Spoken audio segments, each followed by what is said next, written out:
ہم اکثر یہ دعویٰ کرتے ہیں نا کہ ہم کسی بھی قدیم متن کو یا کسی بھی بڑی کلاسک کتاب کو بس اس کے ترجمے کی مدد سے پوری طرح سمجھ سکتے ہیں۔ ہاں، یہ ایک بہت ہی عام سی سوچ ہے۔ بالکل، اور خاص طور پر جب بات فہم قرآن کی ہو تو عموماً یہ سمجھا جاتا ہے کہ اگر ہمیں ایک عربی لفظ کا اردو یا انگریزی متبادل مل گیا تو بس بات مکمل ہو گئی۔ صحیح، ہم سمجھتے ہیں کہ ہم نے مفہوم پا لیا۔ ہاں، لیکن جب ہم اس رویے کا تھوڑا سا تنقیدی جائزہ لیتے ہیں نا تو معلوم ہوتا ہے کہ ترجمہ دراصل ایک بہت بڑا سمجھوتا ہے۔ بالکل ایسا ہی ہے، بہت کچھ پیچھے چھوٹ جاتا ہے۔ اور یہی وہ مقام ہے جہاں سے ہم آج کے اس تفصیلی جائزے کا آغاز کر رہے ہیں۔ مجھے ذاتی طور پر نئی چیزیں سیکھنے اور دریافت کرنے کا عمل بہت پرجوش لگتا ہے۔ آج ہم علائم اسلامک مرکز یعنی AL- قائم اسلامک مرکز کے ایک نہایت معلوماتی مضمون کی بنیاد پر بات کریں گے۔ جی، اور یہ مضمون فہم قرآن بزبان قرآن کے حوالے سے ہے۔ بالکل، اور اس کا موضوع بظاہر بہت سادہ لگتا ہے، مطلب آج کا موضوع ہے راستہ۔ جب ہم قرآن کا ترجمہ پڑھتے ہیں تو ہمیں سبیل، صراط اور طریق ان تینوں الفاظ کے نیچے عموماً ایک ہی لفظ لکھا ہوا ملتا ہے اور وہ ہے راستہ۔ صرف راستہ۔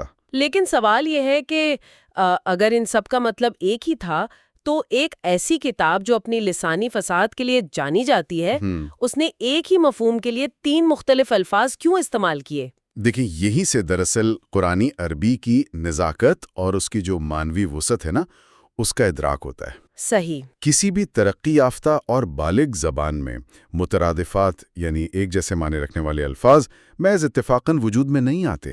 ہر لفظ کا اپنا ایک مخصوص مادہ ہوتا ہے، ایک خاص پس منظر اور ایک الگ فکری زاویہ ہوتا ہے۔ مطلب وہ بس یوں ہی نہیں رکھ دیے جاتے؟ بالکل نہیں۔ جب ہم سبیل، صراط اور طریق کو محض راستہ سمجھ کر آگے بڑھ جاتے ہیں تو ہم دراصل اس پوری کائنات کو نظر انداز کر دیتے ہیں جو ان الفاظ کے اندر دھڑک رہی ہوتی ہے۔ کتنا خوبصورت جملہ ہے۔ قرآن کا اسلوب ہی یہ ہے کہ وہ ایک ہی تصور کی مختلف جہتیں دکھانے کے لیے الگ الگ الفاظ کا انتخاب کرتا ہے۔ آج ہماری گفتگو کا اصل ہدف بھی یہی ہے کہ ہم ان تینوں الفاظ کے مادی اور بنیادی مفہوم کو سمجھیں، تاکہ یہ واضح ہو سکے کہ ترجمے میں کھو جانے والی یہ باریکیاں اصل میں کتنی اہمیت رکھتی ہیں، ہے نا؟ جی بالکل۔ تو چلے اس بات کی تہیں کھولتے ہیں۔ سب سے پہلے ہم اس مضمون میں دیے گئے پہلے لفظ کی طرف آتے ہیں جو ہے سبیل۔ سبیل۔ عام بول چال میں ہم نے اسے سبیل لگانے یا پانی پلانے کی مفہوم میں بہت سنا ہے، لیکن ماخذ کے مطابق قرآنی تصور میں سبیل محض ایک گزرگاہ کا نام نہیں ہے، بلکہ یہ منزل تک پہنچنے کا ایک باقاعدہ ذریعہ ہے، ایک وسیلہ ہے۔ ہاں، وسیلہ۔ اور مضمون میں اسے سمجھانے کے لیے ایک بہت ہی دلچسپ عملی مثال دی گئی ہے۔ کنویں والی مثال؟ بالکل۔ فرض کریں ایک گہرا کنواں ہے جس میں پانی موجود ہے، لیکن اس پانی تک پہنچنے کے لیے، اس کو نکالنے کے لیے آپ کو ایک رسی کی ضرورت ہے۔ صحیح۔ وہ رسی جو پانی اور آپ کے درمیان ایک ربط پیدا کرتی ہے وہ سبیل ہے، یعنی یہ ایک ایسا ذریعہ ہے جو آپ کو آپ کے مقصد تک پہنچاتا ہے۔ یہ کنویں اور رسی کی تمثیل واقعی بہت اہم ہے کیونکہ یہ سبیل کے عملی پہلو کو اجاگر کرتی ہے۔ سبیل کوئی جامد یا آپ کہہ لیں رکی ہوئی چیز نہیں ہے۔ تو اس میں ایک حرکت ہے؟ بالکل، اس میں فعالیت موجود ہے۔ قرآنی نقطہ نگاہ سے دیکھیں تو کوئی بھی چیز جو انسان کو ہدایت، حق یا کسی اعلیٰ مقصد تک لے جائے وہ سبیل کہلاتی ہے۔ جیسے کوئی علم یا کوئی کتاب؟ یہاں جو بات سب سے زیادہ حیران کن ہے وہ یہ ہے کہ علم، کتاب، دعوت کا عمل یا کوئی بھی فکری نظام یہ اس وقت تک محض ایک نظریہ رہتے ہیں، لیکن جب وہ حق تک رسائی کا ذریعہ بن جائیں، جب وہ ایک پل کا کردار ادا کرنے لگیں تو وہ سبیل بن جاتے ہیں۔ مطلب آپ رسی کو صرف دیکھ کر تو پانی حاصل نہیں کر سکتے نا، آپ کو اسے کھینچنا پڑتا ہے۔ بالکل صحیح کہا آپ نے، یہ انسان سے ایک کوشش کا تقاضا کرتی ہے۔ اچھا، ماخذ میں ایک خاص اصطلاح کا ذکر بھی کیا گیا ہے، صراط السبیل، اس کے بارے میں کچھ بتائیں گے؟ ہاں، سوا اس سبیل سے مراد وہ سیدھا اور متوازن راستہ ہے جو اختیار کرنے کے لیے بالکل تیار اور واضح ہو، یعنی ایسا وسیلہ جو مبہم نہ ہو۔ تو ہم سننے والوں کے لیے یہ نقطہ ابھار سکتے ہیں کہ سبیل دراصل ایک ٹول یا ایک فعال وسیلے کی طرح کام کرتا ہے؟ 100% درست، یہ منزل تک رسائی کا متحرک ذریعہ ہے۔ یہ تو ہو گیا سبیل۔ اب یہاں آ کر بات واقعی بہت دلچسپ ہو جاتی ہے، کیونکہ اگر سبیل ایک ذریعہ ہے، ایک ٹول ہے، تو پھر دوسرا لفظ یعنی صراط میں کیا خاص بات ہے؟ صراط۔ ہم روزانہ نماز میں صراط کا لفظ دہراتے ہیں۔ ماخذ نے صراط کی تشریح کچھ یوں کی ہے کہ یہ ایک ایسا راستہ ہے جو انتہائی آسان، کشادہ اور رکاوٹوں سے پاک ہو۔ تو اگر سبیل ایک ذریعہ تھا تو صراط میں یہ وسعت اور ہمواری کیا معنی رکھتی ہے؟ صراط کا جو تصور ہے وہ سبیل سے بالکل مختلف ہے۔ صراط میں سہولت، وسعت اور ہمواری کا تصور پنہاں ہے۔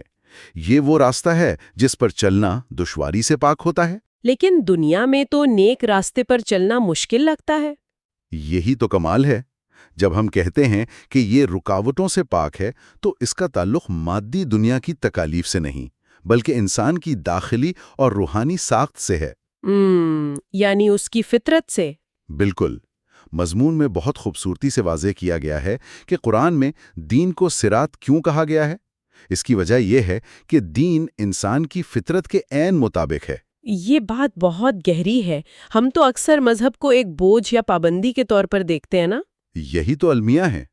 دین تو انسان کو اس کی تخلیق کے مقصد تک انتہائی سہولت کے ساتھ لے جاتا ہے، کیونکہ جو چیز فطری ہوتی ہے اس میں کوئی الجھاؤ نہیں ہوتا۔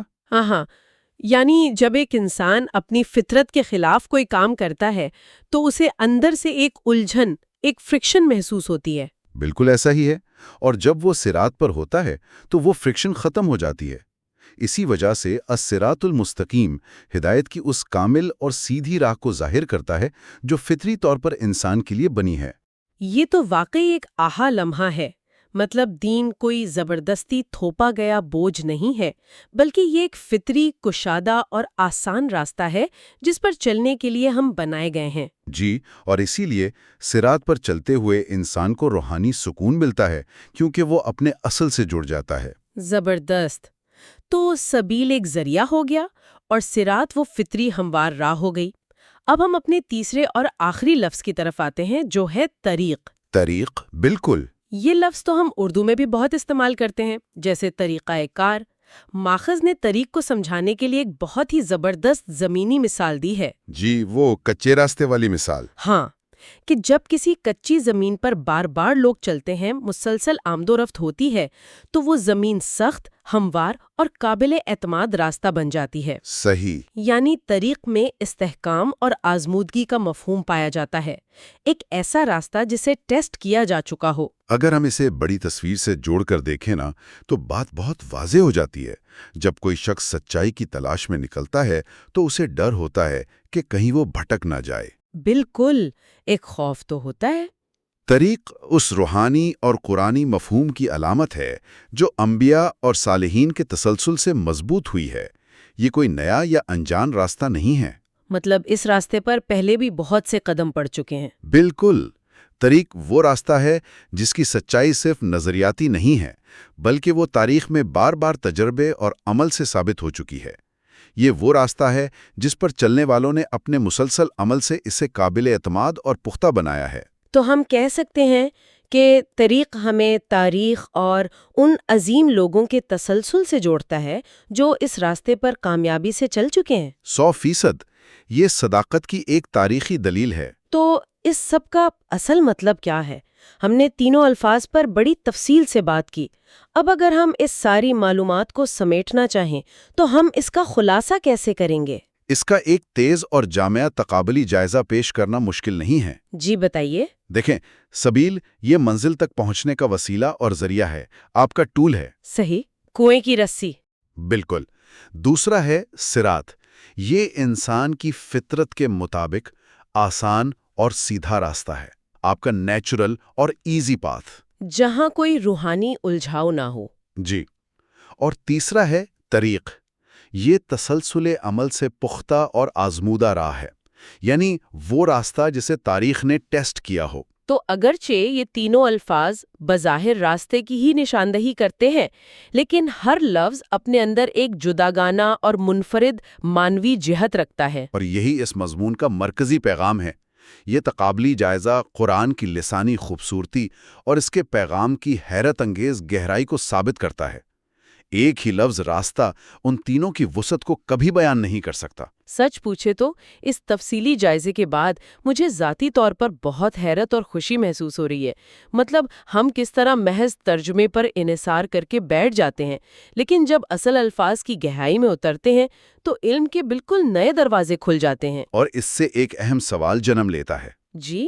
ذرا سوچیں، جب ہم کسی بھی زبان میں ترجمہ پڑھتے ہوئے صرف ایک لفظ راستہ پڑھتے ہیں تو یہ بات سوچنے پر مجبور کرتی ہے کہ ترجمے کی حدود کے باعث اصل کلام کی کتنی وسعت ہم تک پہنچنے سے رہ جاتی ہے۔ بہت بڑی بات ہے۔ چاہے وہ وسعت سبیل کے وسیلے میں ہو، صراط کی فطری آسانی میں ہو یا طریق کی تاریخی پختگی میں ہو۔ کیا یہ احساس اصل ماخذ کو اس کی اپنی زبان میں سیکھنے اور سمجھنے کی جستجو کو بڑھا نہیں دیتا؟ واقعی یہ ایک ایسا خیال ہے جو انسان کو جھنجھوڑ دیتا ہے اور غور و فکر کی ایک بالکل نئی راہ پر ڈال دیتا ہے۔